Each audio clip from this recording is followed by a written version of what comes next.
Hey there, fellow knowledge seekers. Ready for a deep dive? Today we're going deep into a world that's both fascinating and often misunderstood. Oh, yeah. The realm of occult sciences. Definitely. Forget your cliched crystal balls and Ouija boards. Right. This is about to get way more interesting. I think so. Our guide for this journey. A book published way back in 1891 called The Occult Sciences by Arthur Edward Waite. That's our roadmap for today. It's going to be quite a trip. Yet this book, what's so intriguing is it doesn't just, spin mystical yarns. Right. It actually breaks down the core principles of practices like magic, divination, even communicating with spirits, and does it with a surprisingly analytical lens. It's like getting a backstage pass Oh, yeah. to a world that's usually shrouded in secrecy. Behind the curtain. Right. And it really does encourage us to think critically about this stuff, not just accepting it at face value. Absolutely.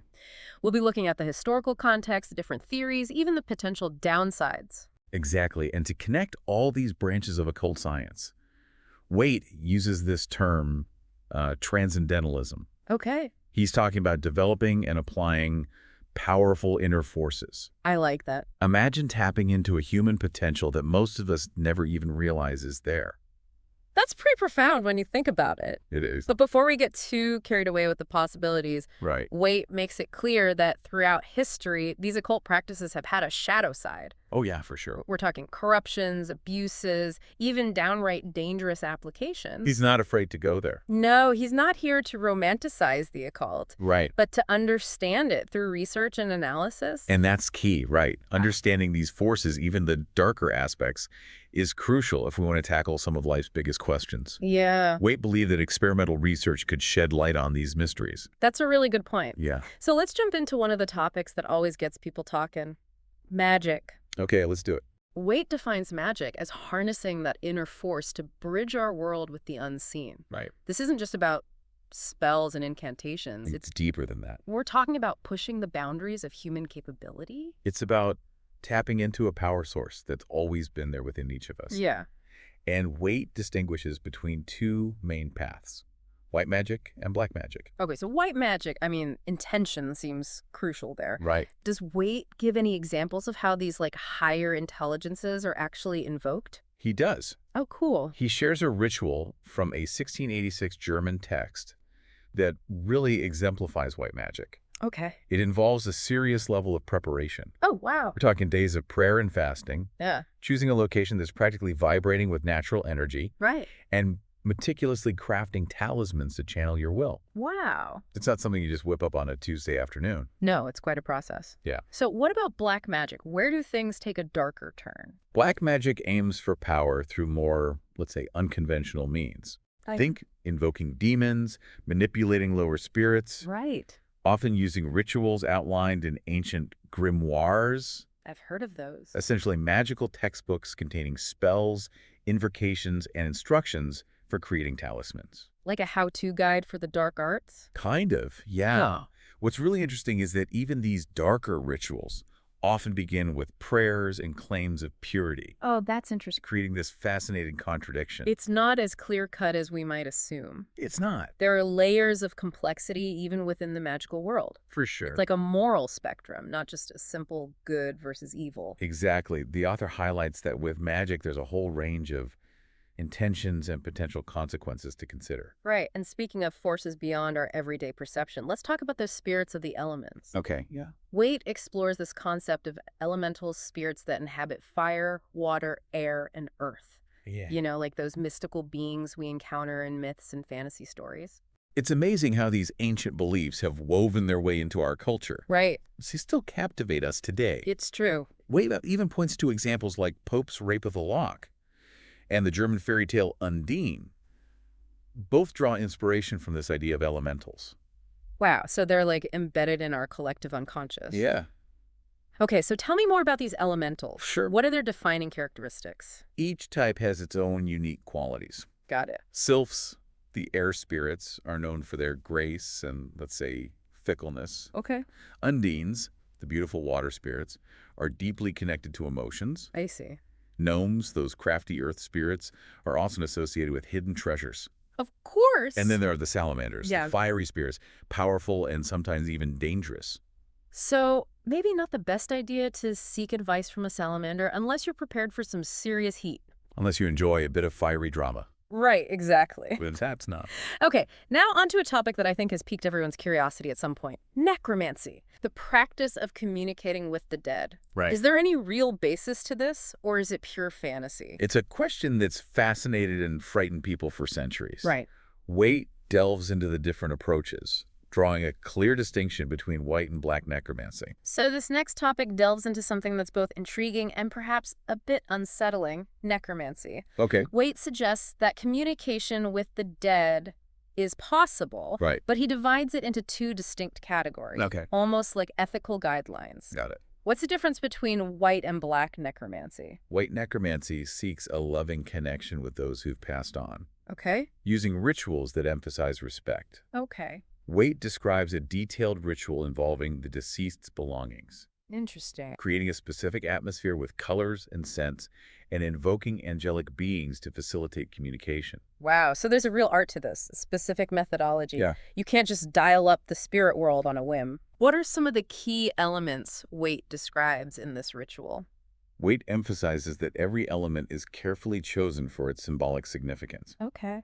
Colors like white and blue are used to create a serene atmosphere, while scents like frankincense and myrrh are believed to attract benevolent spirits. I see. The deceased's belongings act as a link to their energy, Yeah. and the invocation of angels ensures that the communication remains pure and loving. So there's a real emphasis on creating a sacred space. Yeah. A bridge between the worlds, but with safeguards in place. Exactly. And what about black necromancy? What makes it so different? Black necromancy walks a different path. Okay. It attempts to exploit the souls of the dead for personal gain, Right. often involving disturbing their rest. Okay. Waite is very clear that this kind of practice can be dangerous and morally questionable. I can see why. Yeah. There's a sense that tampering with the dead without respect or pure intentions crosses a line. Definitely. It raises ethical concerns about manipulating souls for selfish purposes. Agreed. There's a sense of violating the natural order, of potentially causing harm to both the living and the dead. Right. Waite emphasizes the need for caution and respect when dealing with such potent forces. Speaking of powerful forces, Waite emphasizes the importance of willpower as a driving force in magical practices. Yeah. He even quotes Joseph Glanville, who said, "Man doth not yield himself to the angels, nor to death utterly, save only through the weakness of his feeble will." Powerful stuff. So our inner strength is paramount here. Absolutely. Waite describes talismans objects imbued with magical power as being created through focused intention. Right. It's the strength of the will that shapes their purpose and effectiveness. So we're not talking about lucky rabbit's feet here. Right. These aren't just trinkets, they're vessels of focused energy. Precisely. Waite provides specific examples of talismans and their intended uses. Interesting. For instance, there's the talisman of Saturn, Okay. crafted from lead, to ward off Saturn's negative influence like bad luck or illness. Oh. The talisman of Jupiter, made of tin, is all about attracting good fortune and honor. Okay, got it. And if you're seeking love and harmony, there's the talisman of Venus, made of copper. So it's like if I want to attract good fortune, I should just start wearing tinfoil. Maybe not the most fashionable talisman, Yeah, I was thinking that. but it makes you think maybe there's more to these objects than meets the eye. Right. The power lies in the intention woven into their creation, not just the material itself. Okay, I like that. Waite suggests that the will of the creator imbues the talisman with its specific energy. Let's unveil another captivating branch of the occult sciences, divination. Okay? We're talking about those practices designed to gain insight into the unknown. Right. Essentially, methods of glimpsing the future or uncovering hidden truths. What's so remarkable is the sheer variety of methods. Yeah. It really demonstrates how divination draws upon different aspects of nature and human perception. Interesting. There's hydromancy, which uses water for divination. Ancient practitioners would interpret ripples, reflections, or even the way objects sank or floated. Fascinating. Then there's crystal gazing, Okay. where a crystal ball is used to induce visions. Right. Cartomancy uses cards to reveal fortunes. Right. And of course, there's the ever-popular astrology, interpreting the influence of celestial bodies on human affairs. Speaking of astrology, Yeah. Waite gets into the details of the 12 zodiac signs and the unique qualities attributed to each. He does. Is he suggesting that our personalities are set in stone by the stars? That's a debate for the ages. Right. But what's fascinating is how ancient cultures used the positions of stars and planets to understand ancient nature and try to predict events. Yeah. It reveals a deep desire to connect our lives with the grand movements of the cosmos. It's like searching for a cosmic blueprint, a way to make sense of our individual journeys within a larger universal story.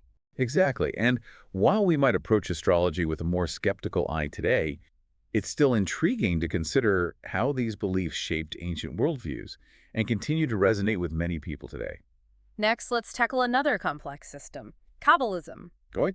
We're diving into the world of Jewish mysticism. Get ready for a deep dive into symbolism and hidden meanings. Ooh, suspense. Kabbalism centers on the concept of correspondence, the idea that the physical world mirrors the spiritual world. Right.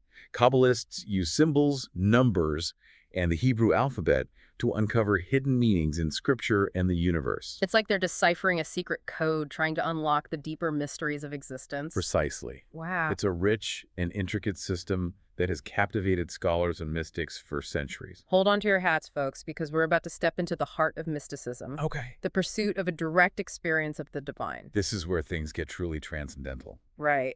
Highlights some key figures in Western mysticism. Okay. Hermes Trismegistus, I've heard of him. the ancient Egyptian figure credited with founding Hermeticism. Okay. Paracelsus, the Renaissance alchemist and physician who emphasized the spiritual side of healing. I see. And Jacob Boehme, Okay. the German mystic known for his complex visions and writings. So these are like the trailblazers of mystical thought. You could say that. Right. They laid the groundwork for modern movements like Theosophy, Okay. which draws inspiration from these earlier mystical traditions. Let's not forget about secret societies. Oh, yeah. Waite also touches upon Freemasonry. Ah, yes. Another world shrouded in symbolism and ritual. Right. Freemasonry has its roots in operative stonemasons guilds, Okay. but evolved into a fraternal organization, incorporating elements of Kabbalism and Hermeticism. So it's more than just secret handshakes and shadowy gatherings. Definitely. Freemasonry boasts a complex system of symbolism and allegory that's fascinating to untangle. Right. It explores themes of morality, brotherhood, and spiritual growth, Right. all veiled in a language of secret signs and rituals. Before we wrap up this first part of our Occult Sciences expedition, let's take a look at a practice that's both mysterious and strangely familiar: mesmerism. Okay. This is interesting. Yeah. Mesmerism predates its namesake, Franz Mesmer. Right. We even see hints of mesmerism-like practices in ancient Egyptian artwork. It's fascinating to see how these ideas have echoed through time. So what's the core principle behind mesmerism? It's based on the idea of a subtle energy, often called animal magnetism, Oh, wow. that can be manipulated for healing and other purposes. So in a way, it's a precursor to modern practices like hypnosis and energy healing. You could say that. So we're talking about tapping into an unseen energy field that can influence our physical and mental states. That's the idea. It's like we're more than just physical beings. There's an energetic dimension to our existence that can be harnessed for healing and transformation. It's a concept that challenges our typical understanding of reality Right. and suggests there's much more to explore beneath the surface. We've encountered a lot of intriguing terms and concepts: occult, mysticism, transcendentalism. Yeah. Is there an underlying thread that connects all these diverse practices and philosophies? That's a great question, Yeah. and one that Waite addresses in his book. Right. He uses the term transcendentalism to describe the unifying principle behind all these occult sciences. Okay. It's about recognizing that there's more to reality than what we perceive with our senses. Right. There are unseen forces at play, Right. and human potential extends far beyond what we usually experience in everyday life. So it's about pushing past the limitations of our ordinary perception and exploring those hidden dimensions of existence. Precisely. It's about seeking knowledge and understanding that goes beyond purely material and rational explanations. Right. Embracing the mystical and intuitive as valid pathways to truth. And that's what makes this exploration so captivating, isn't it? Absolutely. It challenges our assumptions about reality, stretches the boundaries of our understanding, and invites us to consider that there might be much more to the universe and to ourselves than we currently know. Exactly. And that's what makes this deep dive so worthwhile. Yeah. The journey of discovery, the expansion of our awareness, Right. and the realization that the search for knowledge is an ongoing adventure. Absolutely. Yeah. Well, folks, that's it for part 1 of our deep dive into the occult sciences. Wow. But don't worry, we're just getting started. I can't wait. Join us in part 2 as we explore even more fascinating facets of this intriguing realm. Definitely. See you there. Welcome back, explorers of the unknown. In part 1 of our deep dive into the occult sciences, we journeyed through ancient rituals, elemental spirits, and even the intriguing concept of communicating with the dead. It was quite a journey. But we're just scratching the surface of this vast and mysterious realm. Yeah, we're just getting started. Ready to venture further. Absolutely, there's so much more to uncover. Like what? From the pursuit of immortality. To the hidden language of symbolism. Okay. And remember, we're exploring this terrain with a critical eye, Right. questioning assumptions, and delving into the historical context of these practices. Let's start with a concept that has captivated human imagination for centuries: immortality. Okay. Is it just a fantastical notion? Right. Or did those who delved into occult sciences genuinely believe it was achievable? Waite shed some light on this in his discussion of alchemy. Alchemy. Now, when you think of alchemy, you might picture those medieval alchemists obsessed with turning lead into gold. Right. But it was much more profound than that. So there was more to it than just a get-rich-quick scheme. Oh, yeah. What were they really after? The alchemists believed that the transmutation of metals was symbolic of the transformation of the human soul. Interesting. Their ultimate goal was to purify and perfect themselves, to achieve a state of spiritual enlightenment. It's like they were using the physical world as a laboratory for inner transformation. Yeah. A way to understand the process of spiritual evolution. Precisely. And within this quest for spiritual perfection, Okay. there emerged the legendary elixir of life, Oh, wow, I've heard of that. also known as the Philosopher's Stone. Right. It was believed to be a substance capable of granting immortality, or at least prolonging life and restoring youth. That sounds like the ultimate anti-aging formula. Where can I sign up? Well, the recipes for this elixir of life were often shrouded in allegory and symbolism, Oh, of course. making it difficult to decipher the actual ingredients and processes involved. So it remains a mystery whether anyone actually achieved immortality through these alchemical practices. Exactly. Okay. But the quest itself speaks volumes about our enduring fascination with transcending our physical limitations Right. and attaining a state of enduring well-being. It seems like a powerful metaphor for our desire to live fully, Yeah. to experience vitality and growth, not just on a physical level, but also on a spiritual and intellectual level. Absolutely. It's a reminder that true transformation often involves a journey of self-discovery, I like that. a willingness to explore the depths of our being and tap into our hidden potential. Speaking of tapping into hidden realms, let's dive into another method of divination that's always intrigued me: crystallomancy. Okay. Or divination using a crystal ball. Right. Who hasn't daydreamed about gazing into a crystal ball and glimpsing the future? It's an image that's captivated the human imagination for centuries. Yeah, And while it might seem like something straight out of a fantasy novel, right. there are accounts of people using crystal balls to gain insights into past, present, and future events. So how does it supposedly work? Do you just stare into the crystal and wait for visions to magically appear? Waite details the rituals and techniques employed by practitioners of crystallomancy. Oh, interesting. It often involves gazing into the crystal ball while in a relaxed or meditative state, Okay. allowing images and symbols to emerge from the depths of the subconscious mind. So it's not about the crystal ball itself possessing magical properties, Right. but rather about using it as a focal point to access a deeper level of perception. Exactly. Yeah. The crystal ball acts as a tool to help the practitioner enter a trance-like state where they can connect with their intuition, Yeah. or perhaps even tap into other realms of consciousness. It's fascinating to consider how these practices, which might seem mystical or even superstitious to us today, were once regarded as legitimate ways of seeking knowledge and understanding the world. It's a reminder that our understanding of reality is constantly evolving, Right. and what might seem far-fetched in one era can become commonplace in another. And who knows? Yeah. Maybe there are still mysteries to be unlocked through these ancient techniques. Now we've explored the more benevolent aspects of the occult sciences, Okay. but we can't shy away from the darker side. Right. Waite discusses the dangers of black magic, Right. but he also mentions these malevolent entities called demons. Demons. Are we talking about actual beings, Right. or are these more symbolic representations of negative forces? That's a big question. That's a question that has sparked debate for centuries. Oh, Waite presents different perspectives on the nature of demons, right. drawing from various sources and traditions. Okay. Some believe demons are actual entities, Right. each with their own consciousness and agenda, Great. while others view them as symbolic representations of our inner darkness, Okay. those negative psychological tendencies that can lead us astray. So it's up to each individual to decide whether to believe in literal demons Right. or to interpret them as symbolic representations of our own internal struggles. Precisely. Okay. Waite doesn't impose his own beliefs, Right. but rather presents the information and allows the reader to form their own conclusions. It's like he's saying, here are the different perspectives, the historical accounts, the rituals, and the theories. Right. Now you decide what resonates with you. Exactly. It's an invitation to engage with these ideas critically and thoughtfully, Yeah. not just accept them blindly. And that's what makes this exploration so valuable. Right.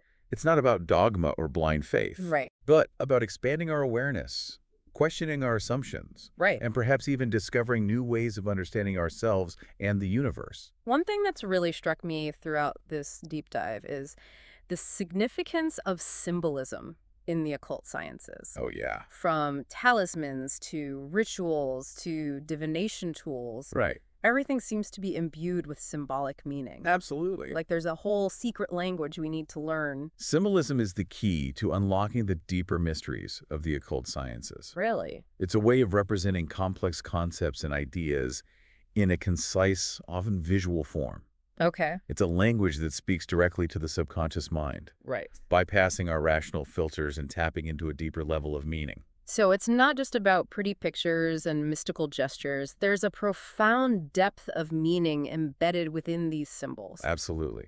And understanding this symbolic language is essential for comprehending the intricate workings of the occult sciences. It's like learning the alphabet of a hidden world. It makes you realize that there are layers of meaning woven into these practices. That's for sure. Layers that we might not even be aware of on a conscious level. Exactly. Before we move on, let's address those skeptics out there who might dismiss all this as mere superstition or fantasy. Okay. How would you respond to someone who says, this is all just a bunch of hocus pocus? I'd say fair enough. Skepticism is healthy, Right. especially when dealing with concepts that challenge our conventional understanding of the world. Right. But I'd also invite them to consider the historical context, Right. the depth of thought and symbolism embedded in these practices, Yeah. and the fact that many of these ideas have persisted for centuries, influencing art, literature, and even modern psychology. It's like dismissing a whole culture's belief system without even attempting to understand its origins or its potential value. Right. It's important to approach these subjects with an open mind, Yeah. even if we don't necessarily agree with everything we encounter. Absolutely. And who knows, maybe in exploring these seemingly outlandish ideas, we might stumble upon insights that enrich our own understanding of the world, Right. even if it's just a deeper appreciation for the power of the human imagination and our enduring quest for meaning.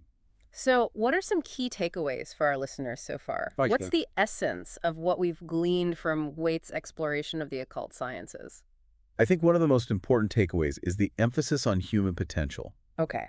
Waite suggests that we possess inner powers and capabilities that far exceed our everyday awareness. Right. He encourages us to explore these hidden dimensions of ourselves through practices like meditation, Okay. visualization, Right. and cultivation of willpower. It's like we're all carrying around these untapped reserves of energy and creativity waiting to be unleashed. Yeah, And the occult sciences offer a framework for accessing and channeling those inner resources. precisely. And another key takeaway is the importance of symbolism Okay. and its role in bridging the conscious and subconscious mind. Yeah. Waite emphasizes that the symbols used in occult practices aren't just arbitrary decorations. Right. They're powerful tools for accessing deeper levels of meaning and understanding. It's like learning to speak a new language. Yeah. A language that speaks directly to our intuition and our deepest desires. Right. And through this symbolic language, we can begin to decode the mysteries of the universe and our place within it. It's a journey of exploration and self-discovery. Right. And while it might challenge our preconceived notions, Sure. it also holds the potential to unlock a world of wonder and possibility. Well, folks, that's a wrap on part 2 of our occult sciences adventure. It's been fun. But hold on to your hats, because in part 3, we'll be exploring even more mind-bending concepts. Right. From the power of the elements to the pursuit of spiritual enlightenment. Looking forward to it. See you on the other side. Welcome back, fellow travelers on the path of knowledge. In parts 1 and 2 of our deep dive into the occult sciences, we uncovered hidden rituals, explored the power of the will, and even delved into the intriguing, sometimes unsettling realm of communicating with spirits. And we're not done yet. Ready to unlock the final mysteries that await us in Arthur Edward Waite's The Occult Sciences. Absolutely. There are still fascinating territories to explore, from the ancient wisdom embedded in the elements Right. to the pursuit of spiritual enlightenment. Okay. Waite's book offers a panoramic view of a world that often operates beneath the surface of our everyday awareness. A world where symbolism reigns supreme and human potential knows no bounds. So let's jump right in. We've touched upon the idea of elementals, those spirits that dwell within the elements of fire, water, air, and earth. Right. But Waite goes beyond simply listing these beings. Yeah. He delves into the specific qualities and powers associated with each element, Right. almost like a blueprint for understanding the forces that shape our world. It's like he's revealing a hidden code, a way of reading the language of nature and understanding the interplay of these fundamental forces. Yeah. So let's break it down. What insights does Waite offer about each element? Okay, let's start with fire. Okay. Waite describes fire as the element of transformation, purification, and willpower. Okay. It's associated with passion, creativity, and the drive to manifest our desires. I like it. He connects fire to the astrological signs of Aries, Leo, and Sagittarius, Okay. highlighting their shared qualities of boldness, enthusiasm, and leadership. So if you're feeling a lack of motivation or inspiration, maybe you need a dose of fire energy. Light a candle, build a bonfire, do something to spark that inner flame. Exactly. Fire rituals have been used for centuries to ignite passion, release negative energy, and invoke courage and strength. Okay, so what about water? It Right. seems to have a more calming, intuitive energy. Waite associates water with emotions, intuition, and the subconscious mind. Interesting. It's the element of flow, adaptability, and healing. Yeah. He links water to the astrological signs of Cancer, Scorpio, and Pisces, Got it. known for their sensitivity, depth of feeling, and psychic abilities. So water rituals might be more about introspection, connecting with our emotions, and seeking guidance from our intuition. Precisely. Think of practices like ritual baths, water scrying, or simply spending time near a body of water to tap into the calming and restorative energy of this element. It's amazing how these ancient associations still resonate with us today. Yeah. We instinctively connect fire with passion and water with emotion. It's Right. like these elements hold a deep-seated wisdom that speaks to our very core. It's a testament to the enduring power of these symbols Right. and their ability to connect us to something larger than ourselves. Okay, let's move on to air. Okay. What insights does Waite offer about this element? Waite describes air as the element of intellect, communication, and inspiration. Okay. It's associated with mental clarity, new ideas, and the ability to express ourselves effectively. He connects air to the astrological signs of Gemini, Libra, and Aquarius, Okay. known for their quick wit, social skills, and innovative thinking. So if you're feeling stuck in a creative rut or struggling to communicate your ideas, maybe you need an infusion of air energy. Go for a walk in nature, meditate on a mountaintop, do something to clear your head and invite inspiration. Exactly. Air rituals often involve incense, chanting, or breath work to stimulate the mind, enhance communication, and invite new perspectives. And finally, we have Earth. Yeah. It seems to represent stability, grounding, and a connection to the material world. Waite portrays Earth as the element of practicality, abundance, and physical manifestation. Okay. It's associated with grounding, stability, and the ability to create tangible results. Yeah, He links Earth to the astrological signs of Taurus, Virgo, and Capricorn, I see. known for their hard work, practicality, and down-to-earth nature. So Earth rituals might focus on grounding our energy, connecting with nature, and manifesting our goals in the physical world. Precisely. Think of practices like gardening, working with crystals, or simply spending time in nature to tap into the stabilizing and nurturing energy of the earth. It's fascinating to consider how these elemental associations can be applied to our everyday lives, Yeah. not just in magical rituals, but also in how we approach our work, our relationships, and even our own personal growth. It's a reminder that we are intimately connected to the natural world, Right. and that by understanding the energies and symbolism of the elements, we can tap into a profound source of wisdom and power. Now, throughout this deep dive, we've encountered a lot of intriguing practices and theories, some more far-fetched than others. Sure have. But one thing that stands out is the consistent emphasis on personal experience and direct knowledge. Right. Waite seems to be saying, don't just take my word for it, go out and explore these concepts for yourself. That's a crucial point. Waite emphasizes that true understanding comes not from blind faith or intellectual analysis alone, but from direct experience, from engaging with these practices and forming your own conclusions. Right. He encourages experimentation, observation, and critical thinking, Yeah. always urging the reader to approach these subjects with a discerning mind. It's like he's offering a roadmap, Yeah. but he's also saying, you are the explorer and the journey is yours to create. Absolutely. It's an empowering message reminding us that we have the agency to discover our own truths and forge our own paths. And that's what makes this exploration so rewarding. Right? It's not about finding definitive answers or adhering to rigid doctrines. Right. It's about opening ourselves up to new possibilities, expanding our awareness, and discovering the hidden dimensions of reality, both within ourselves and in the world around us. So as we conclude our deep dive into Arthur Edward Waite's The Occult Sciences, Okay. what's the ultimate takeaway for our listeners? What's the enduring message that resonates beyond the specific practices and theories we've explored? I think the most powerful message is one of empowerment and possibility. Yeah. Waite reminds us that we are more than just physical beings, Right. that we possess untapped potential and the capacity to connect with unseen forces. Right. He encourages us to embrace curiosity, to question assumptions, and to embark on a journey of self-discovery, using the tools and wisdom of the occult sciences as guides. It's an invitation to step outside the confines of our ordinary perception and explore the vast and mysterious realm that lies beyond. Exactly. And who knows what wonders we might encounter along the way. The journey is its own reward. It is, isn't it? And in embracing the quest for knowledge, Right. we not only expand our understanding of the universe, Yeah. but we also discover the hidden depths within ourselves. Well, folks, that wraps up our deep dive into the occult sciences. Wow, that went by fast. We've journeyed through ancient rituals, explored the power of the elements, and contemplated the very nature of reality itself. It's been quite a ride. I hope this exploration has sparked your curiosity, challenged your assumptions, and left you with a sense of wonder about the hidden dimensions that exist all around us. As always, there's so much more out there to discover. Keep those minds open and keep exploring, everyone.